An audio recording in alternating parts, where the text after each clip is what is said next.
Su micrófono, Joana. Ok. Amigos de Malarmía Radio Show, ¿cómo están? Bienvenidos a este programa Entre Fábulas y Barricadas. Mi nombre es Joana Villavicencio y les estaré acompañando a lo largo de esta entrevista. Y bueno, pues como el día de hoy los ecuatorianos eligieron al nuevo presidente del Ecuador, analizaremos los retos que tiene que asumir el nuevo presidente en materia económica. Y para eso tenemos aquí como invitado a Po Chun Lee. Él es profesor que completó sus estudios doctorales en la Universidad de Najim en Economía Aplicada, tiene una maestría en Economía y títulos de pregrado en Relaciones Internacionales y Economía por la Universidad del Sur de California en Los Ángeles. Así que tenemos a la persona indicada para tratar específicamente este tema. Y bueno, pues como pueden saber, actualmente en el Ecuador tenemos una crisis que lamentablemente va a ser bastante complicada asumirla para el nuevo presidente. Así que, bienvenido, Pu. ¿Cómo está esta noche? Gracias, Joana. Siempre acompañarles. Sí, también felicitándole al candidato ahorita presidente electo, Guillermo Lasso. Bien. Mi querido Po, actualmente en el Ecuador tenemos una crisis no solamente sanitaria, social, política, económica, como usted debe saber. Lo que es materia y lo que tenemos que asumir todos los ecuatorianos y sobre todo el presidente es la crisis económica. Actualmente digamos que atravesamos por dos enfermedades. En este caso es la pandemia que nos ha traído miles de pérdidas humanas. Y además de esto es que Ecuador ha tenido un gasto excesivo, por lo cual no ha podido, por lo cual ha entrado en crisis y tiene muchos déficits y muchas deudas por cancelar. En este caso, ¿usted cómo ve el panorama para el nuevo presidente del Ecuador? Es una situación muy complicada, Joana. Primeramente, si es que no resolvemos el asunto de la vacunación, el plan de vacunación, no hay reactivación económica. Nadie va a venir a invertir en el país si es que la mayoría de la población no está vacunada o al menos de alguna manera tiene una inmunización. Entonces, a nivel de productividad es casi imposible reactivarse, particularmente porque el plan de presidente electo Lasso es basado en la productividad del empleo, exportar más, por ejemplo, y también ayudar a negocios. Entonces, es casi imposible si es que no hay un plan de vacunación. Bien, fuera del plan de vacunación, si bien usted es cierto, dice que no puede haber una reactivación económica, pero Ecuador actualmente se encuentra en una despedida masiva de empleos. Entonces, ¿usted cree que solucionando el tema de vacunación se logrará solventar en cierta parte el tema de desempleo? No inmediatamente. Realmente, si escribimos el plan de Guillermo Lasso, esa parte tiene que ver con el emprendimiento. Si leemos las líneas, no es un emprendimiento de sobrevivencia. De alguna manera él quiere crear una ecología para tener todas las reglas y tener un emprendimiento sostenible y más que nada innovador. No queremos caer también en la trampa de 70-90% de los emprendimientos fallan. Entonces, las políticas públicas para realizar eso van a ser importantes. Civilización laboral también parte de ese plan. Y estamos hablando de que, al menos la perspectiva es que la ley laboral está demasiado progresista, entonces se debe flexibilizar, por ejemplo, el despido o las condiciones de despido o para contratar. Entonces, tiene reformas fuertes para lograr este empleo a corto plazo. Básicamente el plan de gobierno de Guillermo Lasso, que es el nuevo presidente electo, también se basa en la baja de impuestos al sector empresarial. ¿Usted qué opina de esta propuesta? Bueno, si leemos la reforma tributaria tiene que ver con la deducción de impuestos si es que se crea empleo. Entonces, poco... Pero además de esto ha añadido que Ecuador está en una crisis, primero porque no hay empleo. Por lo tanto, él sostiene la idea de a dar apoyo a los emprendedores, pero para que este apoyo se dé, tienen que acceder ellos a un crédito bancario. Así es, o sea, hay el plan, según él, de 30 años a 1%, y de alguna manera también se está considerando al sector agrícola, entonces es posible. Con esos préstamos, de alguna manera, sostener la economía. Pero esto tiene tiempo, ¿no? Hasta que esto suceda con la asamblea, ya sea con decretos, y no vamos a ver los efectos de esto, al menos hasta el próximo año. Entonces, a corto plazo, el empleo no se va a crear simplemente porque existen políticas públicas. Lo mismo es que no va a haber más inversión hasta que se arregle ya sea el plan de vacunación o hay una seguridad jurídica de que la inversión va a tener retorno, ya sea a nivel local o a nivel internacional. Nadie invierte si es que las expectativas son para perder. Bien, también ha propuesto el presidente Guillermo Lasso acerca de la explotación del petróleo a largo plazo. En este caso, usted acaba de decir que primeramente esto de los emprendimientos no es a corto plazo, precisamente por este sistema de vacunación que debe pasar y para que la sociedad se vuelva a reintegrar. Ahora, el tema del petróleo en el Ecuador es bastante complicado, porque si bien es cierto, hay muchas comunidades que viven en los sectores en donde se está explotando el petróleo y tiene mucho impedimento. En este caso, ¿usted cree que es viable esta planificación que está haciendo Guillermo Lasso? Creería que no, que Ecuador no tiene las reservas petroleras de Venezuela. Estamos hablando que hay estudios que dirían que en 2030, más en 2050, Ecuador ya no sería un país petrolero. Realmente lo que debemos exportar es las mentes, lo que tenemos 100 en 100. Entonces, eso tiene que ver mucho más con un cambio de la matriz productiva. Sí, bienes más exportables, no petroleras.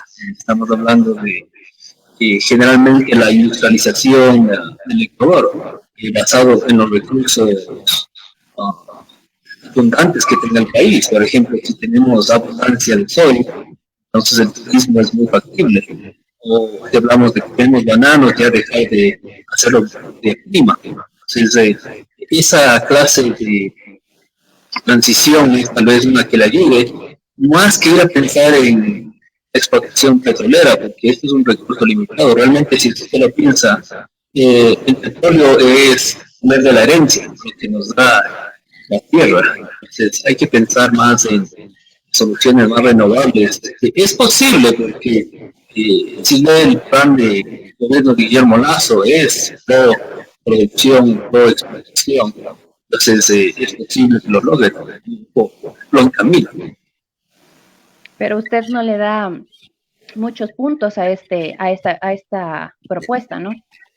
A la propuesta de petróleo no, porque estamos pensando que a nivel global la gente está buscando energía renovable, parte de insertarse a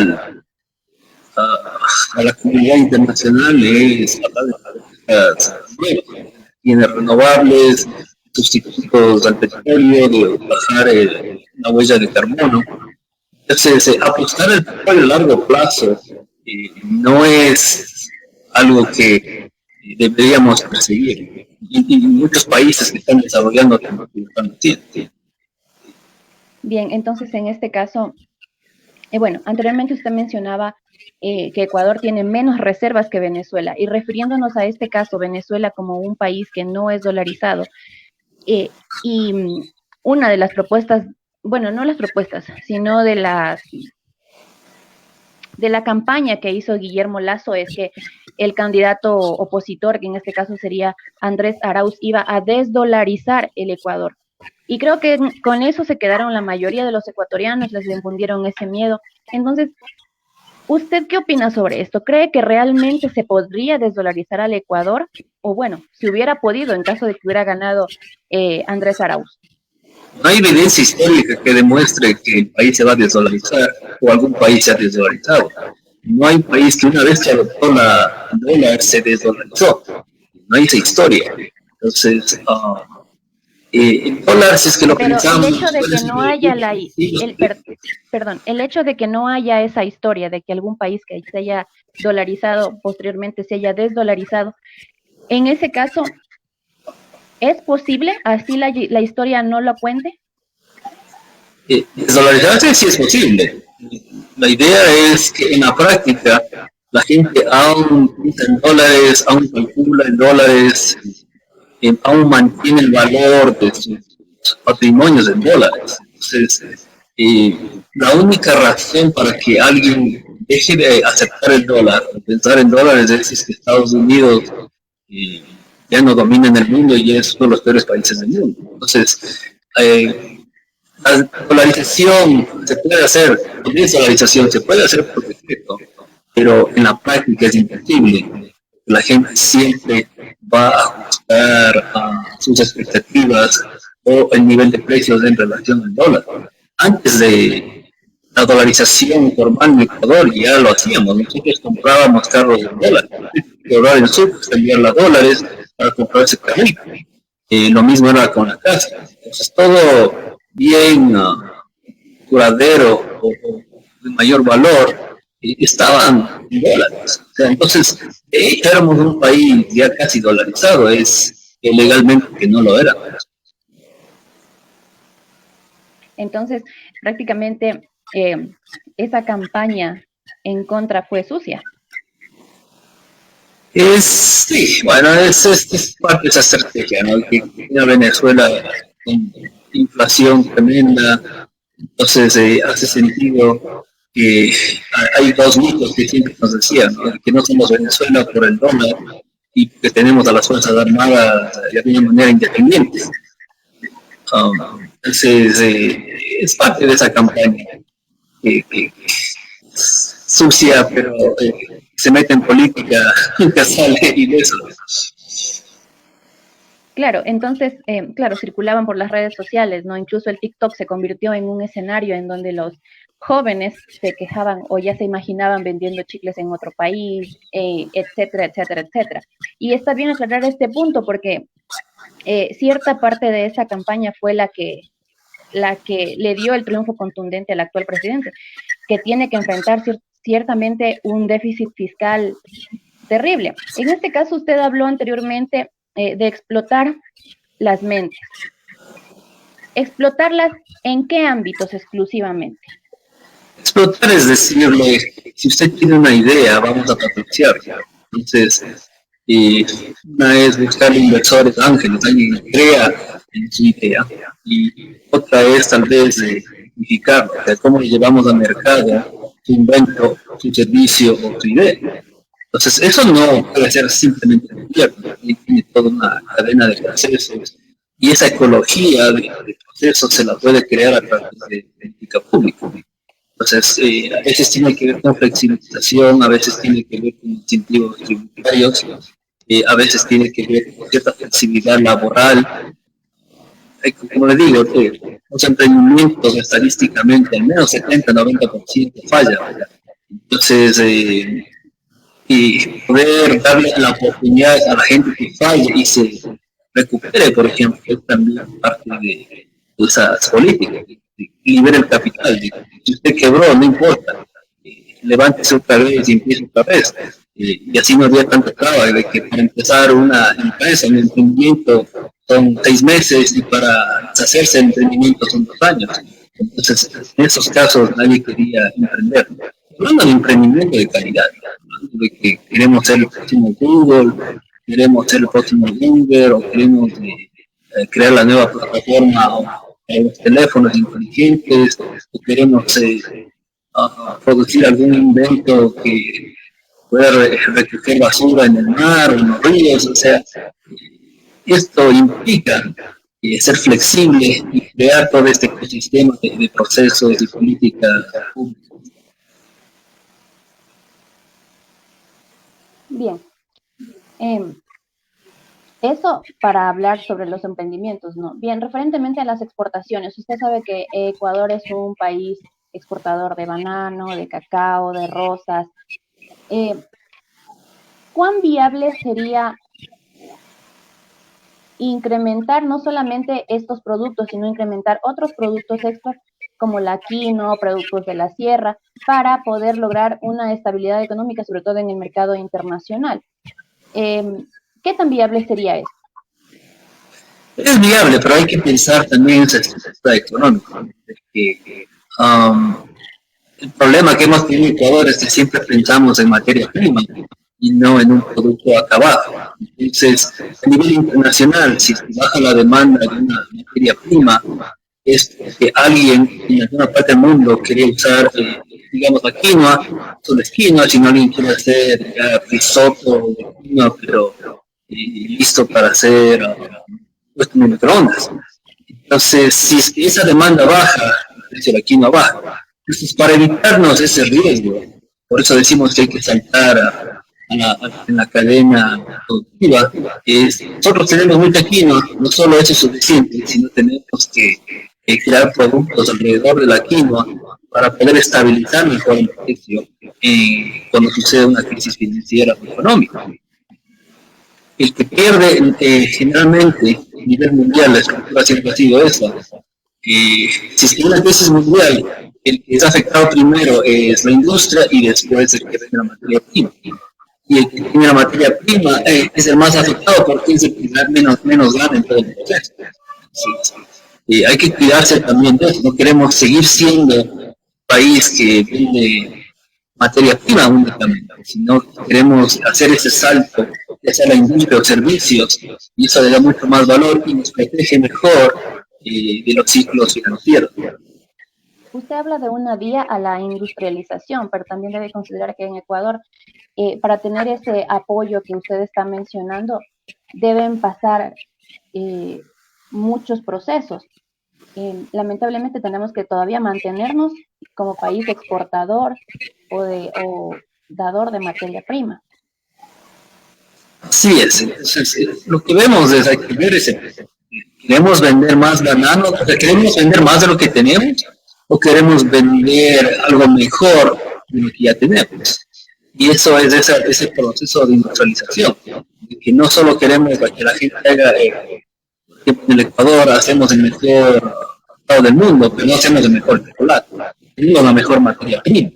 Entonces, por ejemplo, esto requiere una política pública que ayude a los emprendedores a exportar más, porque el chocolate es el que tiene más valor, no el cacao. El cacao se vende por toneladas, el chocolate se vende por carros. Entonces, esa clase de sistemas que queremos crear en la Todas estas, economía. todas estas propuestas que usted nos ha dado, ¿en cuánto incrementaría o en qué nivel el capital del Ecuador aumentaría? Es difícil decir eso. Yo digo, no hay los datos, no hay proyecciones para cada uno. Y esto requiere también mucha la ayuda de la academia, porque también hay que crear estos mapas complementarios. Si yo exporto cacao, aquí más puedo venderle. Solo es el que ya hace chocolate. ¿No? Si es que yo decido hacer chocolate, y cuáles son los países que consumen mayor chocolate. Entonces, requiere mucho estudio también para ver qué debemos expresar. No solo es cuestión de decir, bueno, aquí es fácil sembrar papas, entonces hagamos papas. Por eso es que los estudios son muy importantes. La academia no puede desvincularse también del sector productivo. Bien, actualmente se supone que el Ecuador tiene una deuda de alrededor de 63.000 y pico millones de dólares. Esta deuda solamente para cubrir el año 2021 se supone que debe pasar 4 años para cubrir la deuda de un año. ¿Sí? El Banco Central ha dicho que la economía va a crecer en un 3.4%. ¿Usted qué dice sobre esos datos? ¿Usted cree que a pesar del crecimiento este pequeño crecimiento económico que tenemos, ¿logrará Ecuador cubrir una deuda que tiene que pagar en 4 años? Claro, no va a ser exactamente los 63,000 y pico de dólares, pero tiene que cubrir algo, ¿no? Sí, hablamos de deuda. ¿Alcanzará Ecuador a cubrir esto o tendrá que volver a renegociar la deuda? Va a tener que renegociar, eso es más que... hay que entender el contexto de pandemia, muchas economías no se han recuperado. Esa cifra del 3.1 le veo muy difícil porque hemos ya perdido 5 o 6 meses del año solo en una elección para ver qué decidimos hacer los próximos 4 años. Entonces, este año, yo no sé de dónde vendrá esa cifra del 3.1, porque seguro que el empleo aún no ha crecido como queríamos, y la productividad tampoco, las exportaciones sí han crecido. Pensemos que el precio del petróleo aumente. Es muy difícil esa cifra de 3.1. Yo creería que estaríamos cerca del 0 a 1, pero aún no termina el año. Así que esa recuperación, como digo, no va a venir tan rápido. ¿Usted cree que hubo un sobregasto público durante el gobierno de Rafael Correa? Porque se supone que en el 2006 hasta el 2014 hubo un boom petrolero en donde más o menos el barril valía unos $100. Entonces, y pese a eso se solicitó más crédito. Entonces, ¿usted cree que hubo un sobregasto o una... Sí, sobregasto, porque inversión no se le podría llamar algo que gastas en extremo y no tienes alguna viabilidad? Es debatible. Lo que teníamos es que se podía haber utilizado mejor esos recursos. Realmente teníamos más ministerios de Estados Unidos, ¿no? Y estábamos más burocratizados, ya ministros y superministros. Entonces no se trabajó con cierta austeridad. Creemos también que falta Estado. Realmente lo que nos ha mostrado la pandemia es que falta esas reformas de salud. No estamos preparados para una pandemia, nadie lo estuvo, pero sin embargo el sistema de salud hasta ahorita aún tiene, digamos, esos problemas que no logran cubrir la demanda para toda la pandemia o las otras enfermedades. Entonces, sí, veríamos sobregasto. El problema es que con países como los nuestros que están en desarrollo, que falta es más gobierno, falta es realmente una base tributaria que logre cubrir los servicios básicos. Entonces, sí hay muchos casos debatibles. Por ejemplo, somos famosos por gastar 1.000 millones para aplanar una tierra y nunca vimos la refinería. Entonces, hay, digamos, inversiones públicas nacionales en este sentido, que podrían haberse sido evitado. La inversión en infraestructura siempre es excelente. Cuando uno crea una represa no es para una demanda de 5 años, sino para 40, 50 años. Entonces eso aún falta decirse. Hay puertos que no se abren, por ejemplo. También se está pensando en la conectividad. Entonces, no sabemos.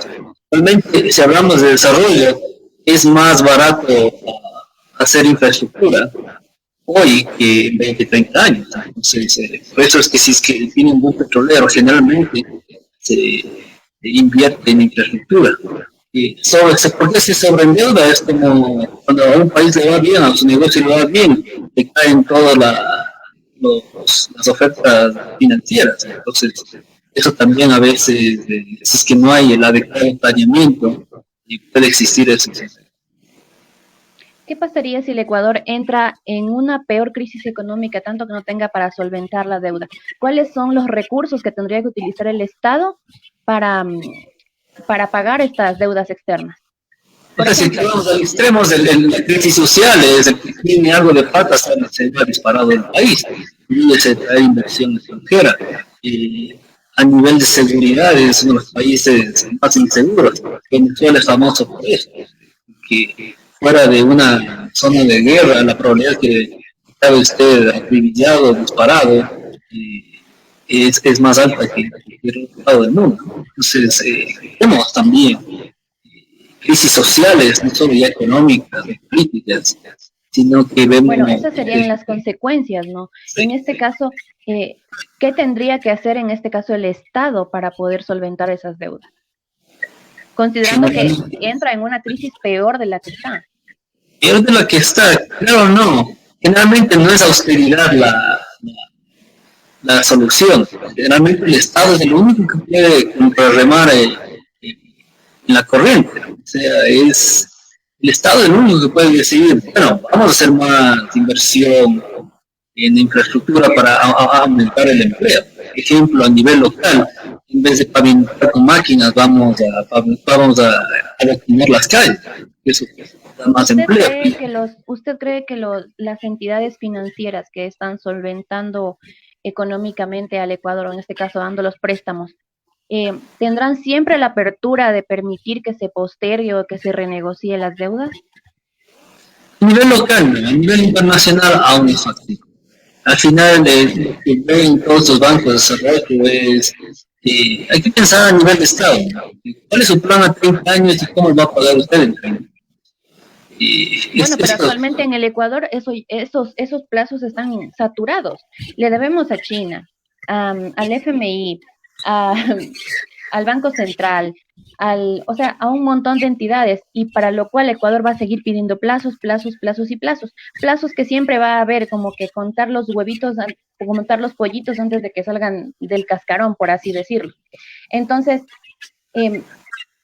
anteriormente se mencionaba otro miedo infundido en las redes sociales a todos los ecuatorianos, que decía que se debía tanto a China que el petróleo ya estaba completamente vendido y que como ya no iban a tener cómo pagar, que iban a dar las Islas Galápagos, incluso que ya estaban permitiendo que los buques de guerra se instalen ahí. ¿Usted qué opina sobre toda esta problemática? Entonces ahí viene la pregunta. ¿Ecuador está o ya no está en condiciones, como decirte, está en condiciones de renegociar la deuda, pero ya no está en condiciones de cumplir esa negociación? Entonces quiero que usted en este momento me explique o me aclare, nos aclare a todas las personas que nos están viendo esta situación, o sea, ¿qué es lo que está pasando actualmente con este pedacito de problemática que nos está causando tanto miedo a los ecuatorianos? La pregunta es la deuda buena o mala? Si es que es pagable, hay que hacerse tres preguntas. Totalmente es para qué nos endeudamos, en qué momento nos endeudamos y a quién le debemos.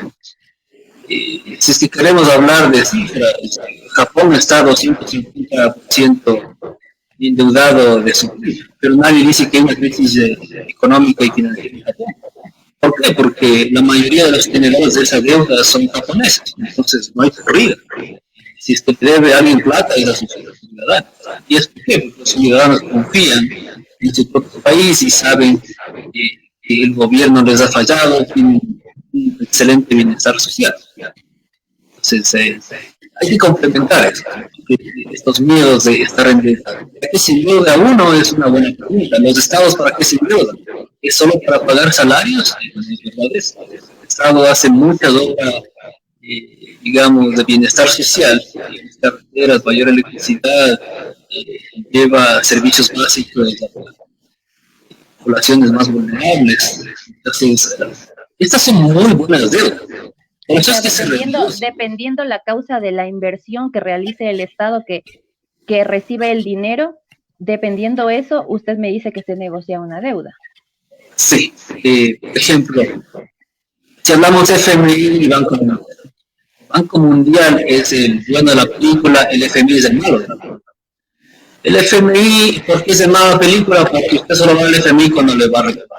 Generalmente es porque tiene déficit o no tiene suficiente reserva internacional para cumplir sus pagos internacionales, exportaciones o tarjetas de débito, etc. Entonces, el FMI es duro en eso porque usted le está pidiendo prestado a corto plazo, generalmente un préstamo del FMI de 6-7 años. Pero hay los buenos préstamos de 30 años que son los que hace el Banco Mundial, la CAF, básicamente todo el consorcio, el FMI, el Banco Mundial, y eso es basado en proyectos, ¿no? Concursan esos proyectos y dicen, mire, el proyecto es para darle agua a comunidades vulnerables, indígenas, la provisión de agua les aumentaría la producción, tendrían mejor calidad de vida. Eso es la prueba. Entonces, no es que hay malos préstamos, la pregunta es ¿por qué? También hay que preguntar si usted se endeuda cuando está bien la economía o cuando está mala la economía. Si está bien la economía, generalmente usted puede cubrirlo para que se va a endeudar. Pero si es que está en crisis, ha mostrado tener un buen récord de cobrar sus impuestos o de hacer políticas un poco más conservadoras, entonces es más probable que lo presten también. Entonces, por eso es que hay que cuidarse con estos mitos de la deuda. No toda deuda es mala. La pregunta es ¿para qué? ¿Cuándo? ¿Y a quién le voy a deber? ¿Usted cree que el FMI aplica sus políticas, digamos que son bastante exigentes? Por ejemplo, cuando hubo el paro nacional de octubre del 2019, las personas se quejaban de las exigencias del FMI, que impulsaba al gobierno ecuatoriano a tomar ciertas medidas, por ejemplo, como el alza de pasajes, la eliminación de los subsidios a los combustibles. Entonces, en ese caso, ¿cómo se podría, no se podría, creo yo, satanizar peor al FMI? El problema es que el FMI no le dice a usted quite por decreto el subsidio de la gasolina y a otro. Le dice tenga un plan para aumentar sus impuestos y reducir sus gastos. Uno de sus mayores gastos es subsidiar los combustibles. Entonces, hay buenos argumentos para quitarlo. El problema fue cómo hacerlo. La jalada de pata de las protestas de octubre es el cómo, no el qué. El por qué es muy claro, porque realmente, básicamente he hecho estudios sobre esto, es realmente el subsidio de los combustibles es para la gente que más tiene, excepto el diésel, pero extra y super consumen de clase media para arriba. Entonces, no estamos, otra vez, hay también razones ambientales para dejar de usar combustibles. Entonces, y ahí está esta idea de realidad del contrabando. Entonces, hay buenas razones para quitar el subsidio. El problema nunca fue que hay que hacerlo, sino cómo hacerlo. Y ahí es porque tuvimos esas protestas. El FMI no le dijo que le dé golpe. Seguro que no. Le dijo también un plan para que usted aumente sus impuestos o reduzca sus gastos. Pero tiene un plan. Entonces están desesperados por reducir el decretazo, algo que ya tiene una inercia tremenda desde los años 80, de que la gasolina está subsidiada y quieren de un día para el otro hacerlo. Va a tener sus consecuencias que ya lo vivimos en esas 2 semanas. Y actualmente igual subieron los combustibles, ¿no? Pero poco a poco. Pero poco a poco y la gente no se ha quejado tanto como eso. Ni siquiera se dio cuenta. Sí, o sea, es como cocinar la rana en agua tibia. Hasta que nos demos cuenta ya pasó el tiempo y ya nos acostumbramos. Y si hablamos de el efecto inflacionario, no ha habido ese efecto inflacionario que creíamos. La gente no le van a subir. Cuando le van a subir es cuando mañana de repente le suben al doble la gasolina. Pero si le suben 3 centavos y ni siquiera va a ser 3 centavos, sino 2.7 centavos, es mucho más difícil predecir. Nadie quiere perder clientes en esta pandemia, entonces los precios se mantienen relativamente estables. Una de las crisis de Estado que tuvo, de gobierno que tuvo Lenín Moreno fue precisamente subir de golpe, bueno, quitar los subsidios de golpe y que suban los precios. Sin embargo, lo que provocó al Ecuador prácticamente 10 días de parálisis económica, crisis social, muertes para llegar a un acuerdo que pudieron haberlo hecho mucho después como lo hicieron después. Sí, o sea, era evitable. Digamos, nadie argumenta que estuvo mal concebido. Nadie argumenta que están mal esos combustibles. El gas es intocable, el gas es progresivo y afecta a la familia. El pobre no consume eso. El diésel deberían dejarlo si es parte de carga y pasajero. En este caso, como ya usted está viendo que poco a poco van quitando el subsidio a ciertos productos, En este caso, el nuevo gobierno que asumiría la presidencia, ¿cuáles son los productos que ellos deberían tomar en cuenta precisamente para reducir los subsidios? No está en un plan de gobierno, pero creemos que a corto plazo eso va a ser muy necesario.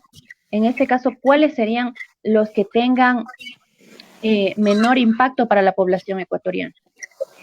¿Estamos hablando de subsidios a los combustibles o otra clase de subsidios? No, a otra clase de subsidios, a los diferentes productos que puede tener el gobierno subsidiado.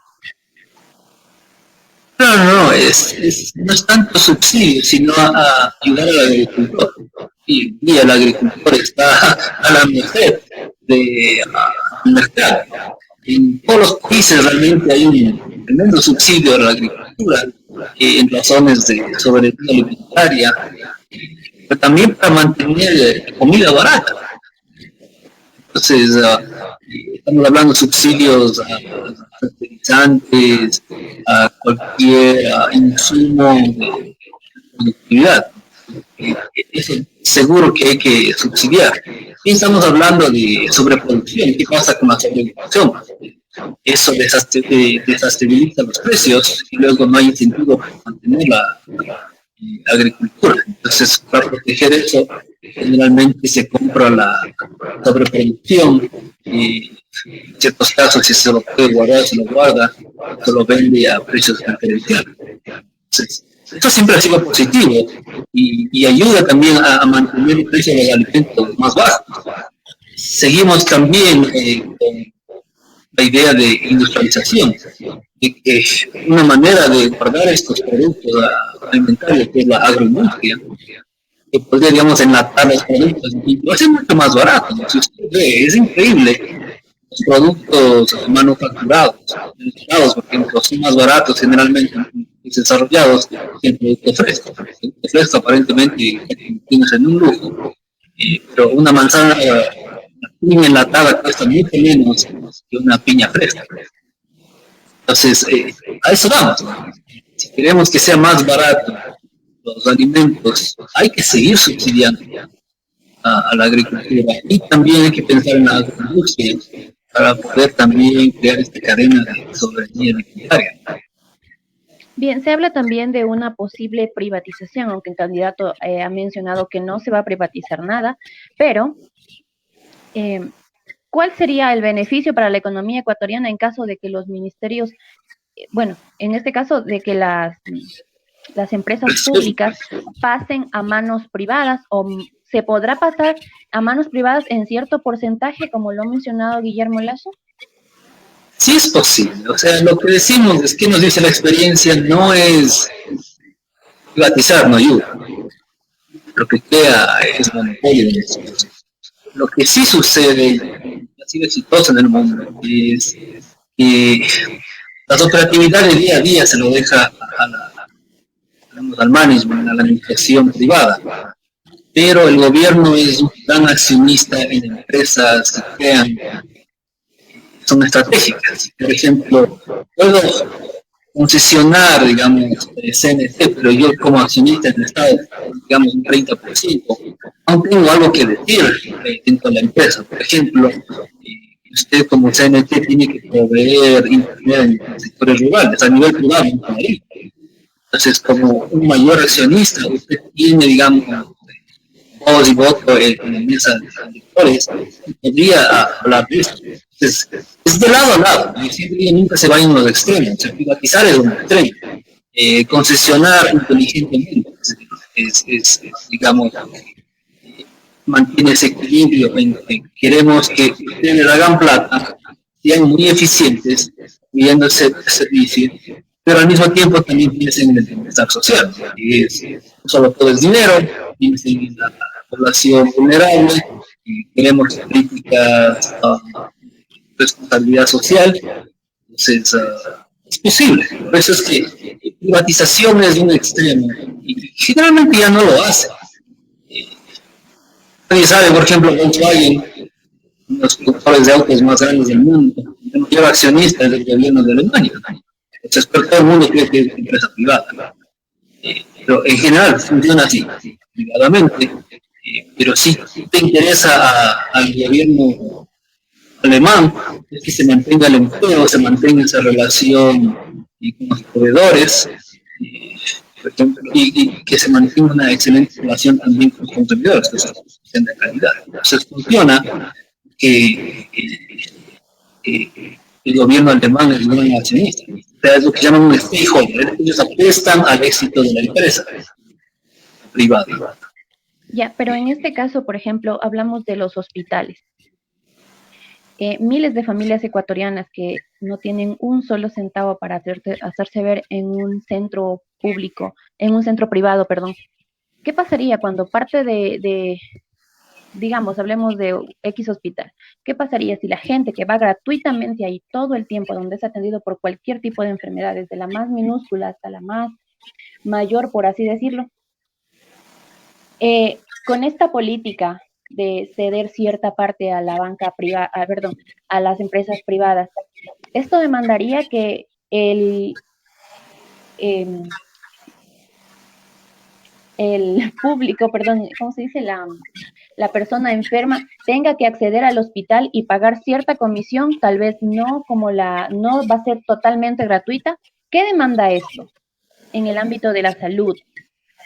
En el ámbito de la salud, el ideal es salud universal gratuita, pero gratuita es con cierta responsabilidad. El mejor ejemplo en el mundo es en Gran Bretaña, en NHS, National Health System. Todo es gratis. Realmente, claro o no, mi esposa es británica y en su caso, en su embarazo, todo fue gratis. Y esta le pregunta cómo quiere hacer el parto, quiere cesárea natural, quiere hacerlo bajo el agua. O sea, el que es excelente, es gratis y es un país desarrollado donde los impuestos son relativamente altos. Entonces, estamos hablando que es posible llegar a ese ideal pagado con impuestos. Entonces, si es que países desarrollados lo han logrado, no.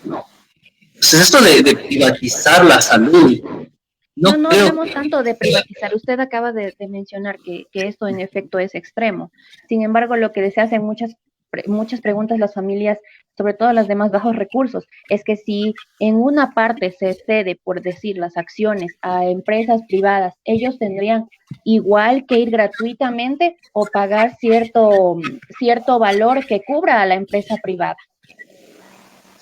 Yo creo que lo que se puede lograr, hablando público y privado, es justamente eso. Si el pobre también puede verse en lugares privados, por un momento, y de alguna manera el Estado podría ese gasto. Pero como decimos, que depende de esa base de impuestos. O sea, no puede haber desarrollo sin una base tributaria. Esto de que más impuestos hay, menos desarrollo, es otro mundo. Entonces hay que entender. Cuando uno se va a empezar y a ser presidente, se va a dar cuenta que ya maneja un Estado, maneja una maquinaria, y claro, no, en general hace. Ecuador, hablando a nivel mundial, nosotros creemos que somos lo peor, pero relativamente somos clase media y estamos en el índice medio también, en lo que es desarrollo humano. Entonces, si usted cree que esto es malo, imagínese cómo estamos peor. Y lo que sí queremos es que se mejore. Salud, el ideal es gratis y de calidad. Entonces, no significa que desaparecen los privados, sino que de alguna manera el gobierno va a pagar estas facturas, pero tiene que crear un sistema. O sea, no les van a pagar una barbaridad. Todo va a tener una tarifa. Se vuelve más competitivo. Usted lo que se hace es pelearse por el paciente, porque la tarifa ya es fijada a nivel gubernamental. Entonces, el mejor valor que usted puede darles, mire, cuesta lo mismo irse al metropolitano que al Eugenio Espejo, el paciente quiere irse al metropolitano. Esa es la idea, ese sería el ideal. Pero requiere, ¿sí o no? De que regularicemos. Acaba de mencionar que es un ideal y el hecho de que sea ideal ya estamos hablando de una utopía. O sea, no es una utopía porque y por eso decimos, no todo es gratis. Si decimos es que hay lo que dicen pagos. Pagos es cada vez que se va, tal vez paga algo nominalmente, $5. Si es que se Pero tiene consideremos reserva, que en el Ecuador hay, de Chile. consideremos que en el Ecuador, según varias encuestas, los ecuatorianos, bueno, los de clase más baja, viven con 50 centavos a la semana, algunos. Y a ellos, específicamente a ellos, hacerse atender en un subcentro de salud les sale prácticamente la gloria, por así decirlo. ¿Cómo van a poder pagar algo que prácticamente no está al alcance de sus bolsillos? O sea, la gente se moriría. Sí, por eso es que estamos diciendo, hay que hacer este sistema de salud universal y gratuito, y de calidad, y que esté dispuesta a pagar la sociedad por ello. O sea, una gran parte de los impuestos debería ir a ese grupo. Si hablamos, yo no sé honestamente cuánto gastamos en salud, pero creo que no es suficiente. Y también hay que administrarlo eficientemente. Entonces, ya sea público o privado, no importa tanto, lo que importa, como estoy diciendo ustedes, el pobre sea atendido. La cuenta la va a pagar la sociedad, no es que lo va a pagar usted. Y con eso tenemos a gente más productiva. Puede decir, mire, yo no tengo que preocuparme de enfermarme, puedo buscar un trabajo, puedo arriesgarme a hacer un trabajo, sé que estoy protegido, mis familiares también. O sea, a nivel psicológico también ayuda tremendamente. Por eso es que tener ese ideal, no es que no es un ideal, debería ser algo que es realizable y ha sucedido. No es de ciencia ficción.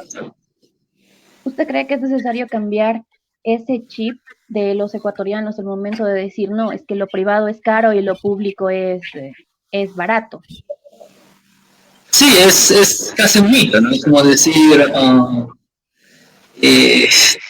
todo lo bueno es pago, y eso no es necesariamente verdad, y especialmente en lo que es educación, salud.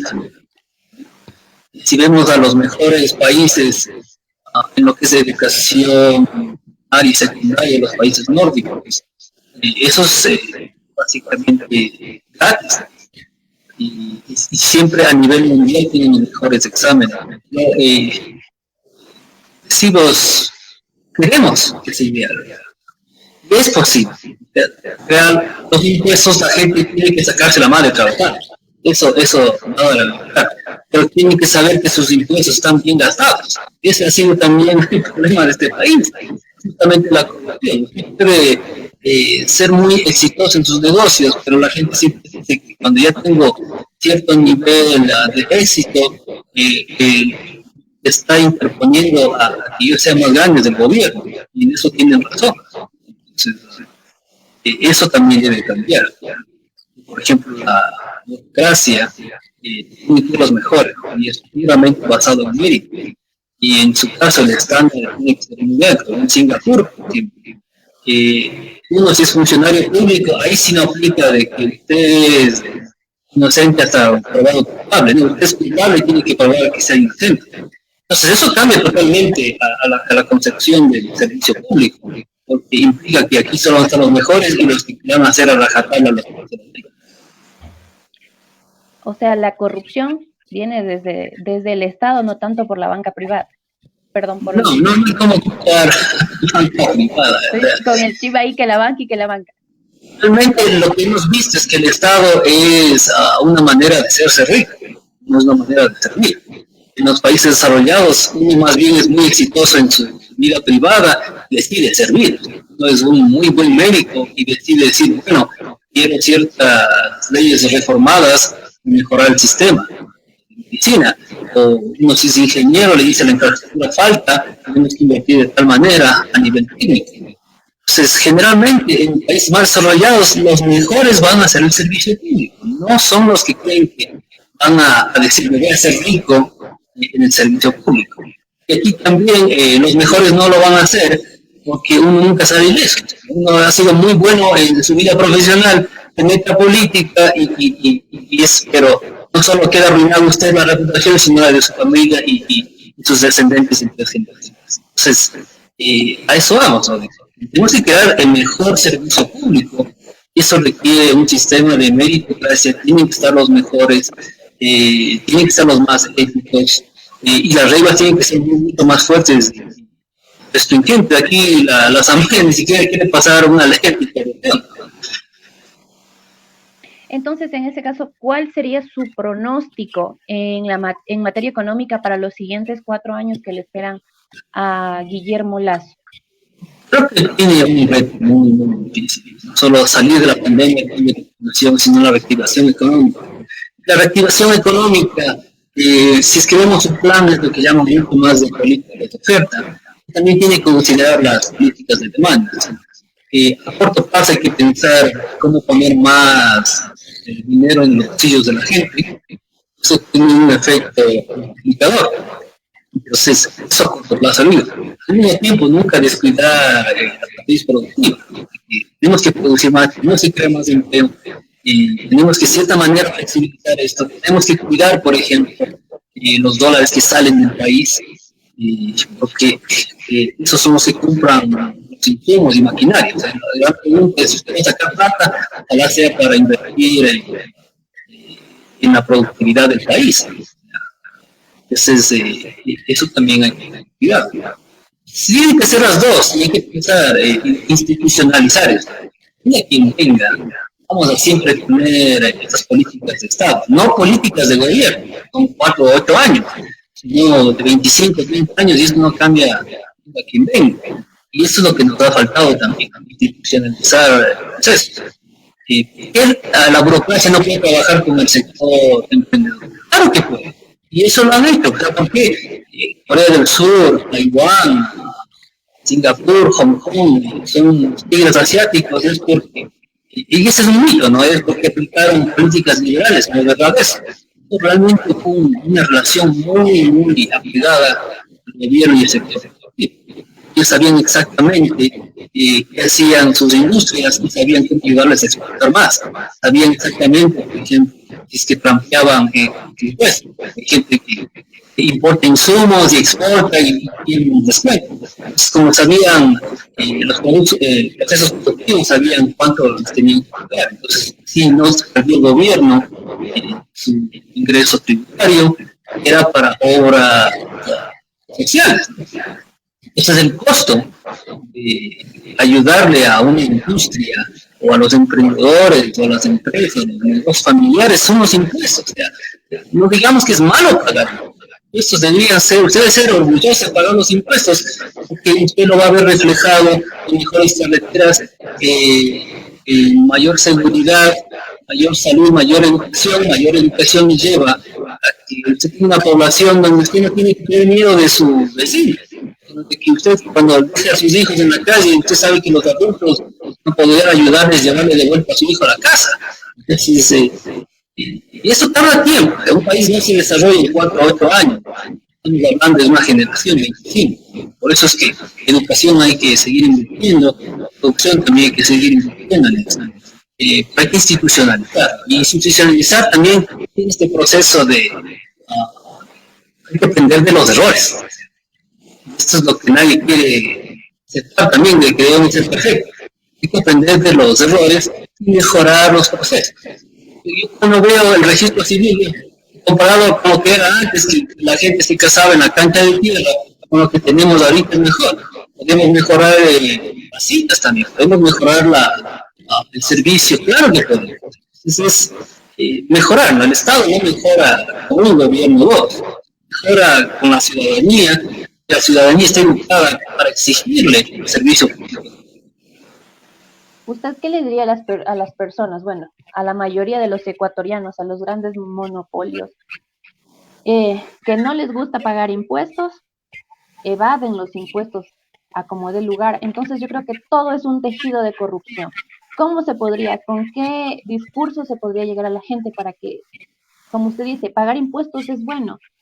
Pero a Ecuador, lamentablemente, a la mayoría de ecuatorianos no les gusta hacer eso. Entonces creo que no nos gusta porque hemos visto el resultado de pagar eso. No hay cuentas transparentes. Aquí no le dicen los fonditos a dónde va. Ejemplo, en el caso de, cuando usted tiene un carro y lo matricula, se supone que hay un seguro de para terceros, ¿no? El seguro universal, antes se llamaba SWAT, no sé cómo se llama. Usted ya paga el SWAT.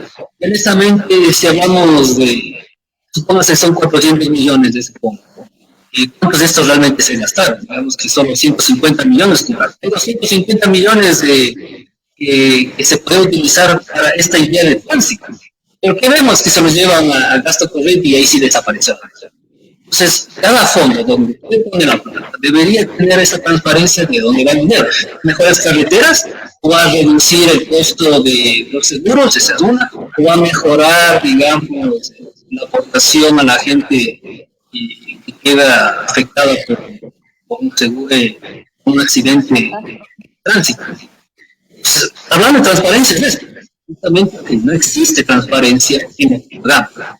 Deberíamos poder saber, el ciudadano común corriente podría ver una matriz y decir, mire, ¿qué me están cobrando? $80,000 para hacer una cabina para meter bicicletas. O con una parada de bicicleta me quito $80,000, y el maestro sabe que me lo hace a $1,000. Entonces, transparencia es también bien de nosotros.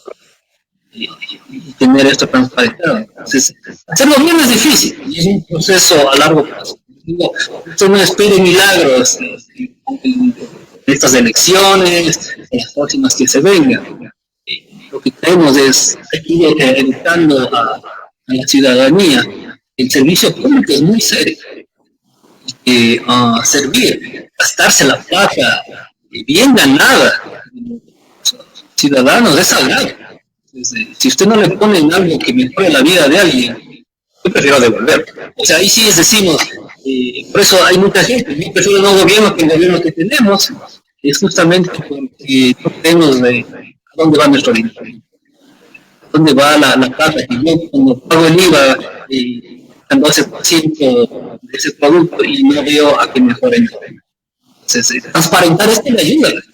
Su IVA es gastar en estas cosas. Y estas cosas han mejorado que la gente no sufra de desnutrición, tenga acceso universal a la salud, a un hospital, o que su educación está cubierta, y que se va mejor el colegio realmente es por mérito, no porque mi papá es asambleísta o funcionario público. Entonces, a eso vamos, transparentar todos los procesos, es parte ¿no? Y eso es lo que mejora la economía, es parte del desarrollo. Porque los ecuatorianos siempre llegamos tarde. No es cultura, no es cultura, es falta de desarrollo. Pero cuando usted se vuelve muy competitivo, cuando llega a ser retrasado, ¿qué pasa? Tiene su trabajo. ¿Por qué? Porque hay 10 personas más que siempre llegan aquí. Entonces usted queda mal. Y por eso es que como usted cree que las cosas nunca cambian, ¿qué puede llegar atrasado? Porque todo el mundo lo va a hacer. Y esto también empieza ya desde ahora ecuatoriana, ¿qué dicen? Ahora ecuatoriana, es eso, ¿sí? Edad pasado, si hablamos 15 minutos a un profesor que gana $50 la hora, por ejemplo, ya le está robando a la gente $15, multiplique eso por la reunión de 40 personas, y ahí está pues miles de dólares gastados.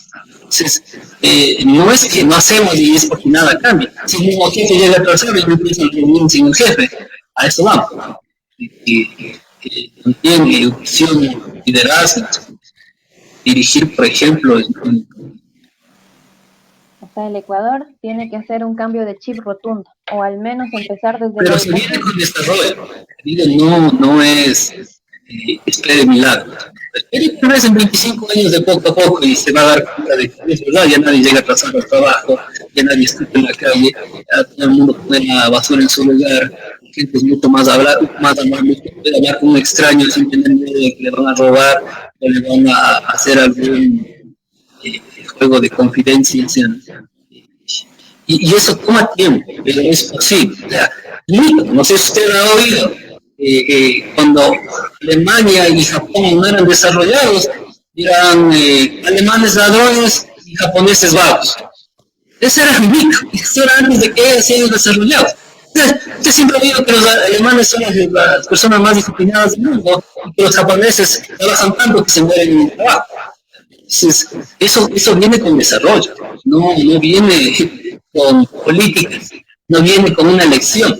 Entonces, si queremos construir país, hay que pensar que este es un proceso perfectible, marginal. O sea, yo no creo en milagros, hay otras revoluciones, bueno.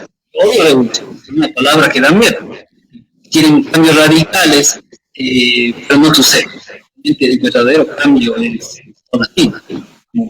Pasar el cinturón cuando usted maneja, eso ya está institucionalizado, ya no necesita hacer multas porque la gente ya lo hace. Ya no tienen que multar a la gente por botar basura porque la gente simplemente no hace. Y acaba la institucionalización, ¿no? La multa, que tienen que tener un policía en cada esquina para ver qué están haciendo. Simplemente no lo hace. Porque hay suficiente desarrollo, porque usted lo hace, son $400 de su salario. Uno gana $400 al mes. Significa que va a perder 5 o 8 días de trabajo, lo que usted gana para pagar el salario. Usted simplemente ya no lo hace.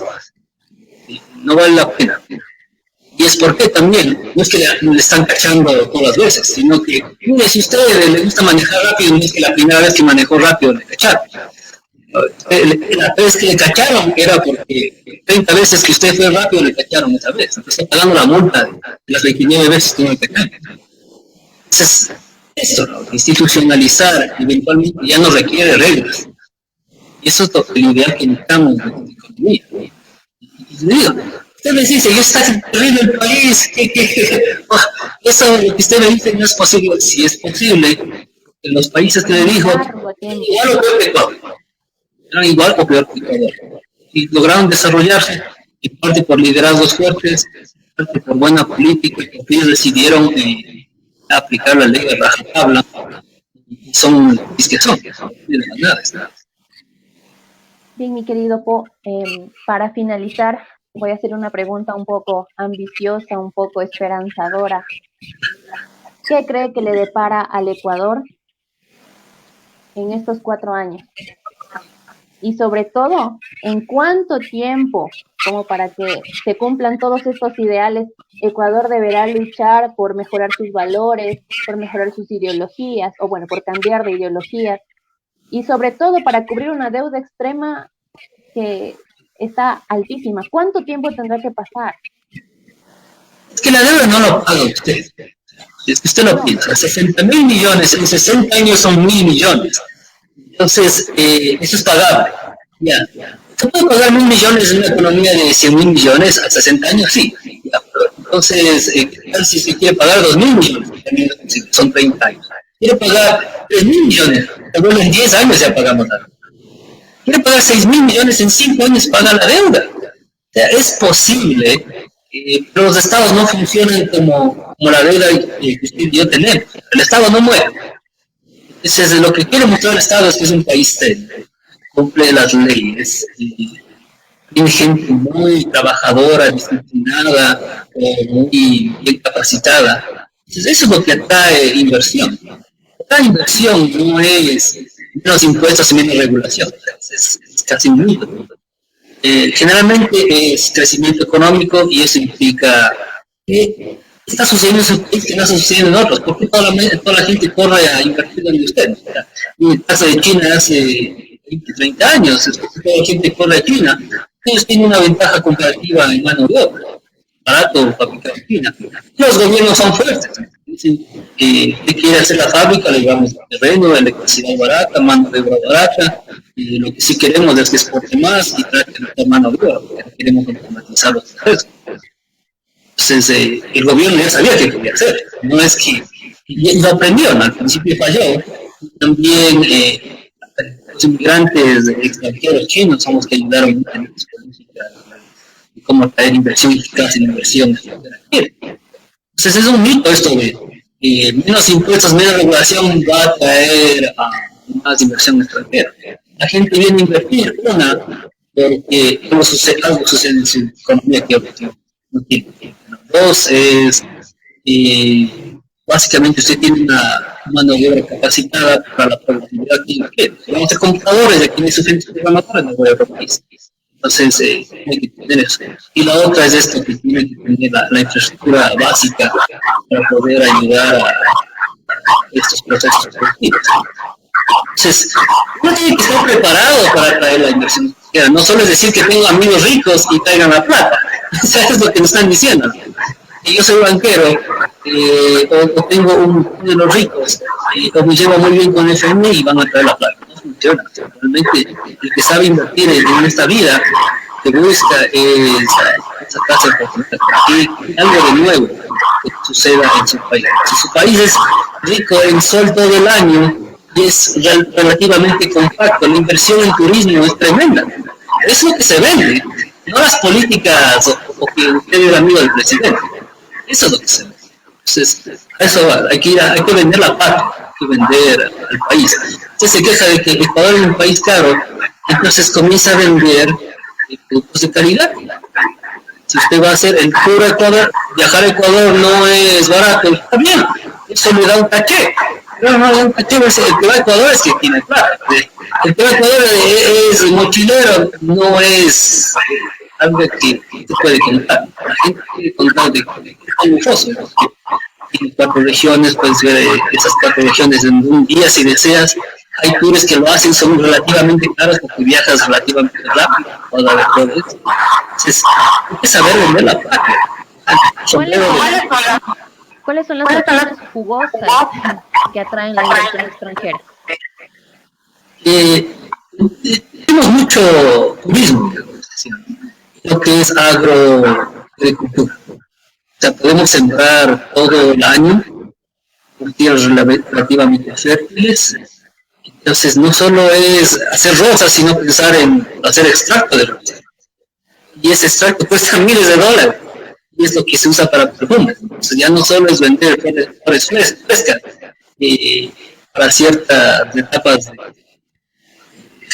de San Valentín, Día de la Madre, sino decir, bueno, cuando no hacemos San Valentín, eso podemos sembrar rosas y cultivarlas para hacer un extracto de rosas, o rosas comestibles.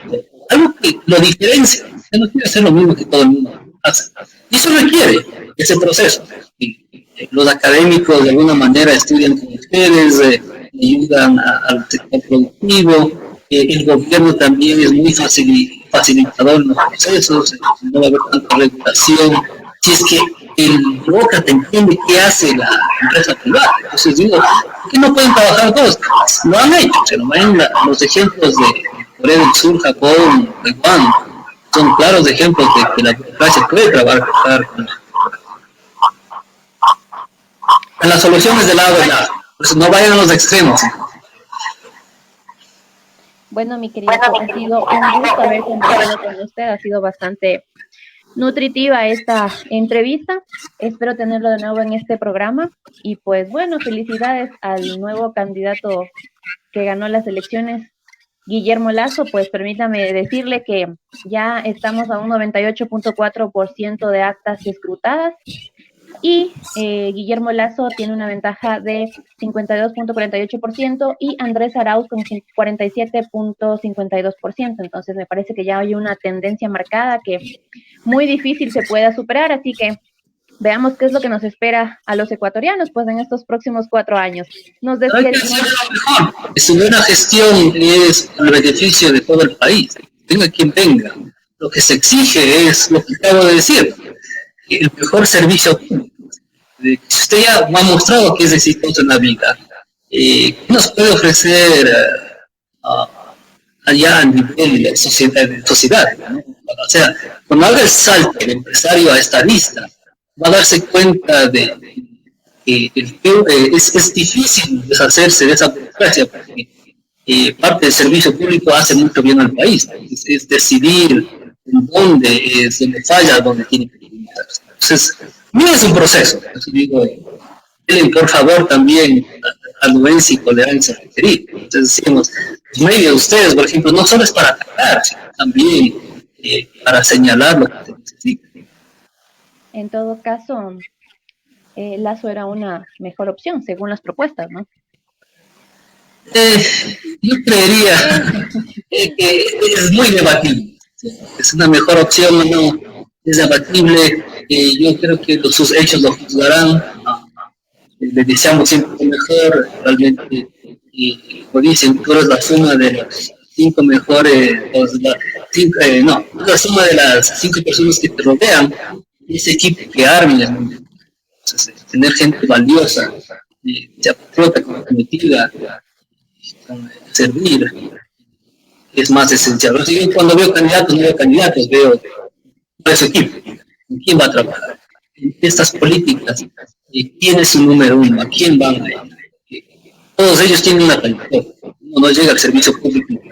Eso es lamentable a veces en nuestro país. Y eso que falta.